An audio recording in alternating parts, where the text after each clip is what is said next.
You may be surprised to hear me say this, but Azir's actually in a pretty okay spot right now. What will definitely surprise you is that Azir hasn't had a unique balance change in over 10 months. This has given us a lot of time to come up with and refine the best possible setups.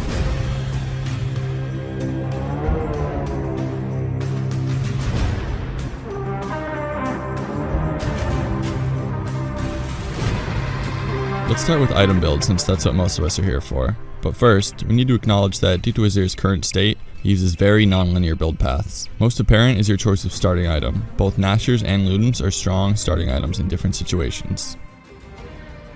A bread and butter for Azir, attack speed, AP, and CDR, all for 3000 gold. Seems like a no-brainer, but if you've ever played into Xerath or Syndra, you'll have seen why it's not the be-all end-all it once was. Nashers is great when you can get all your auto attacks off and make proper use of the attack speed, but into champions like the aforementioned Syndra, sticking around in her range and stopping your movement to auto attack isn't going to bring you great results, which is why you'll be taking Nashers into comps with multiple melee champions or low threat range champs, that is, champions without hard CCs or lots of easy burst damage. Taking Nashers can depend on your lane matchup and on the enemy team, so make sure to look at both when deciding which to pick up.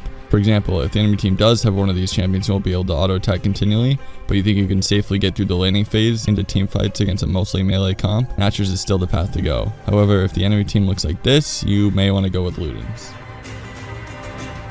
An all-around great ranged poke and burst item, not to mention the last chapter component, which everyone can agree is one of the best feeling items in the game at the moment. Ludens will help you get through the lane phase against scary matchups like Cassiopeia, where you may have to stay at max range to farm and poke. It will help a lot with the excessive mana consumption of these types of lanes. While Nashers is definitely the hard carry versus plebs type of item, Ludens is much more safe and will give you a lot more consistent results, especially against teams the opposite of which I mentioned earlier, champions with dangerous range leashes or lots of burst and lots of dive. So now that you've chosen your starting item, the rest of your build should flush itself out pretty similarly.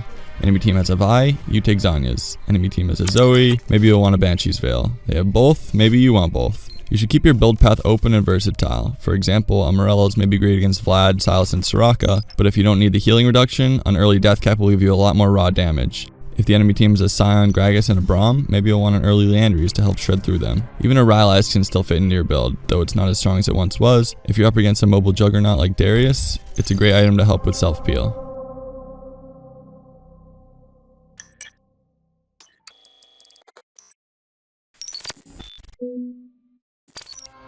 Now let's talk runes. Similarly to items, your runes will depend heavily on the matchup and the enemy comp. There are 3 keystones you'll be choosing from. Hail of Blades beats out Electrocute at all points of the game in terms of damage and safety, and Comet beats out Airy because Azir doesn't have a dot or the mana sustain to proc it repeatedly. For the moment, let's talk about Lethal Tempo. Lethal Tempo is basically the Nashers of keystones. It has pretty much the same rules. If you'll be able to get off lots of auto attacks safely, nothing beats Lethal Tempo in terms of raw consistent damage output.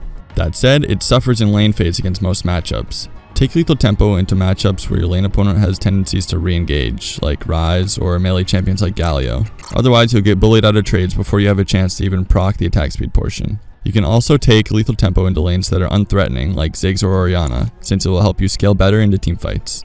Next up is Comet. I used to dislike Comet a lot and think it was pretty weak, and while it doesn't have the power of Lethal Tempo or Hail of Blades, it does have its strong suits. Mainly the ability to let you make proper use of it while staying at max range. Some lanes are scary, and walking up to auto can mean pretty instant death. Syndra and Cassiopeia and Katarina, for example. Once these champions are in range of you, you won't be able to outtrade them even with Lethal Tempo, so your best bet is to stay at max range and poke them down with Comet. It may not be that powerful of a keystone, but it will help you stay safe and get your items.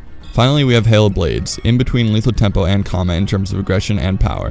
It will allow you to stay back further and safer than Lethal Tempo, but it gives more damage and all-in potential than Comet. If you won't be able to take an extended trade, but you're not afraid to walk up and get off a few auto attacks, Hail of Blades is the perfect keystone. Great for slippery champions like Ahri and LeBlanc, and my go-to rune for the Zed matchup. This is why you'll be taking most of the time into Assassins. Hail of Blades also has great synergy with Ludens. You'll be able to stay at long range and get off a huge burst combo with Q, Ludens proc, and 2 or 3 auto attacks, and not having the attack speed of Nashers doesn't hinder you. This is a big reason why Nashers is so replaceable at the moment, alongside the fact that in every setup we'll be taking both Precision, Alacrity, and Attack Speed Shard. These 2 combined help Azir feel very fluid and keeps you safe from standing around auto-attacking too long. Now that we know the build and the runes, let's talk summoner spells. And again, Azir really shows his versatility and that he can get away with pretty much anything. It comes down to who you're facing and a bit of personal preference. I tend to take Ignite, but if you play more passively, Heal and Barrier will do you well. Cleanse is a great all-around summoner versus teams with important CC abilities like Lissandra or Zoe, and Teleport remains forever useful. I actually tend to take Teleport versus Cassiopeia and Xerath. I'll clear the first 2 waves and recall and buy boots. This should help a lot with avoiding their lane poke and ease you through the lane phase without as much trouble. Now it's about time we got into the game. Early game, as we all know, not Azir's strong suit. Play passively and focus on farming. If you're going Ludens, Lost Chapter is a great item spike that opens you up to freely use your Q for poke, without having to worry about running out of mana that you'd need for escapes or skirmishes around Scuttle. Having the mana to stay in lane longer is important. It will help you increase your CS numbers and give you more consistent pressure across the map. During this phase, you'll most likely be trying to poke and pressure out your lane opponent so you can keep whittling down the enemy mid turret. The next spike comes with Ludens or Nashers, and this is where we'll be hitting mid game. Now your poke or teamfight ability really jumps to the next level, and you'll notice that you have a surprising amount of damage. Your main goal is to keep farming and take down mid turret, and once you've done that, you can recall, spend your gold, and set up there with your passive to create a ton of map pressure. More often than not, this will draw the enemy jungler or a side lane, opening up your team to be more aggressive and proactive. Once your passive is gone, if you haven't gotten tier 2, you can look around to engage in small skirmishes with your team. You're still not the strongest champion in the game at this phase, but you're not that weak either. If you've done well farming, you should be on par to win skirmishes as long as you stay in the back and get off your max damage safely. As we all know, late game is where we shine on Azir, but specifically level 16. This is when you start to get away with making big plays, and you'll most likely have 3 or more items. Rank 3 Azir ult does a considerable amount of damage. First and foremost, late game we stay safe. During teamfights, you'll stay in the back and hit the most important target you can reach while staying as safe as possible. You're still a glass cannon after all. But, and especially if you have Zhonya's, this is your chance to make a good play with your ultimate. It doesn't have to be at the start of a teamfight to engage.